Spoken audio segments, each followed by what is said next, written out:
आवाम national conference को कभी माफ़ नहीं करेगी।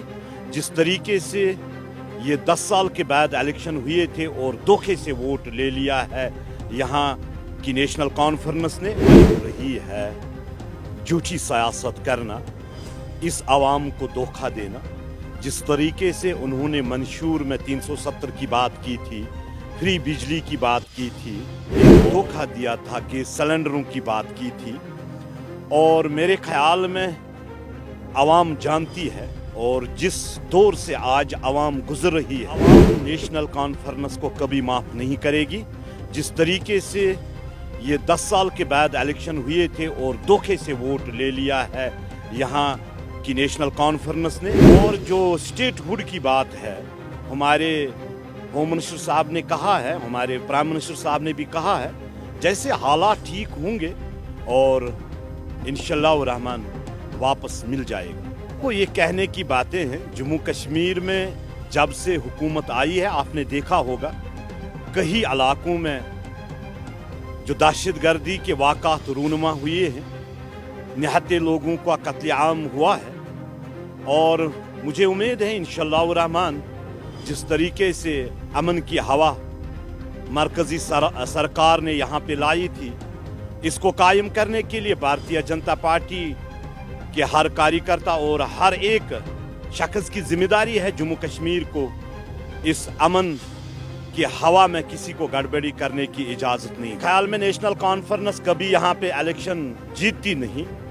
ये बदकिस्मती की वजह से जो इंजीनियर रशीद साहब ने छलांग मारी और जो वोट परसेंटेज काटा बाकी पार्टियों का, वो नेशनल कॉन्फ्रेंस को फ़ायदा हुआ।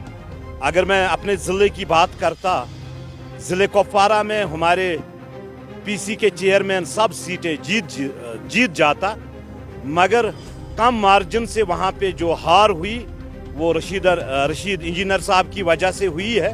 और वो बेनिफिट नेशनल कॉन्फ्रेंस ने हर जगह, चाहे साउथ कश्मीर हो, सेंट्रल कश्मीर हो या नॉर्थ कश्मीर हो, ये नेशनल कॉन्फ्रेंस को फ़ायदा मिला। मेरे ख्याल में नेशनल कॉन्फ्रेंस को इन सपनों से बाहर आना चाहे। अगर इंजीनियर रशीद साहब हर जगह पे कैंडिडेट और वोट काटते नहीं, तो मेरे ख्याल में भारतीय जनता पार्टी की सरकार होती। कहता हूं कि नेशनल कॉन्फ्रेंस की सरकार यहाँ नहीं आती। और जो आवाम ने एक मन बनाया था नेशनल कॉन्फ्रेंस से, जो 70 सालों से आवाम को धोखा दिया और 370 पे वोट हासिल किया, आज 370 लाने के लिए आज दोबारा सरकार बनाई है।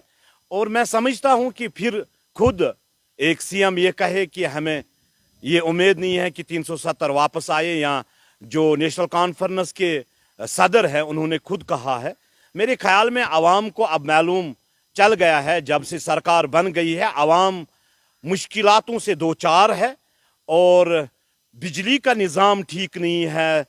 और जो बेसिक नीड इस मौसमी सरमा में कश्मीर में, चाहे लोग तरसते हैं, लोग परेशान हैं, किस ऑफिस में जाए क्या करें, और यहाँ की सरकार ने इनको परेशान करके रखा। जनता पार्टी ने यहाँ पे कैंडिडेट उतारे नहीं। कश्मीर में कोई हार की बात नहीं है। वोट मार्जिन बढ़ चुका है जम्मू कश्मीर में, और सबसे ज्यादा सबसे बड़ी पार्टी भारतीय जनता पार्टी की है जम्मू कश्मीर में। हाँ, अगर हमारे कैंडिडेट्स होते तो इंशाअल्लाह रहमान सरकार हमारी ही होती।